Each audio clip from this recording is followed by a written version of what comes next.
யார், கொலை செய்வதற்கான என்ன மோட்டிவ், அதான் நம்முடைய குற்றவியல் வழக்குல what is the motive for the crime என்று கேட்பார். கொலை செய்வதற்கான நோக்கம் என்ன, காந்தியை கொன்றதற்கு என்ன காரணம், காந்தி என்ன அவர் என்ன கள்ளநோட்டு பெறுவழியா, காந்தி என்ன கள்ளக்கடத்தல்காரரா, காந்தி யாருடைய சொத்தையாவது அபகரித்துக் கொண்டாரா, காந்தி தேச விரோத செயல்களிலே ஈடுபட்டாரா, எதற்காக காந்தியை கொண்டார்கள்?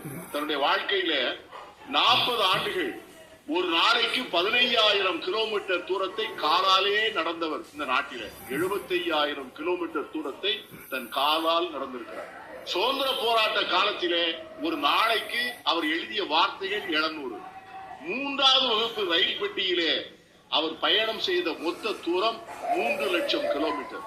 வாடிய பயிரை கண்ட போதெல்லாம் வாடினேன் என்று வள்ளலார் பாடியதை போல மதுரை மாநகருக்கு வந்தவர் வயல்வெளியிலே மேல் துண்டு இல்லாமல் வேலை செய்து கொண்டிருக்கின்றவனை பார்த்தவுடனே வாழ்க்கை முழுவதும் மேல் துண்டு போட மாட்டேன் என்று சொல்லி விரதம் எடுத்து அதை போலவே இறுதி வரை மேல் துண்டு இல்லாமலே வாழ்ந்தவர். நான் தென்காசியிலிருந்து வரேன்.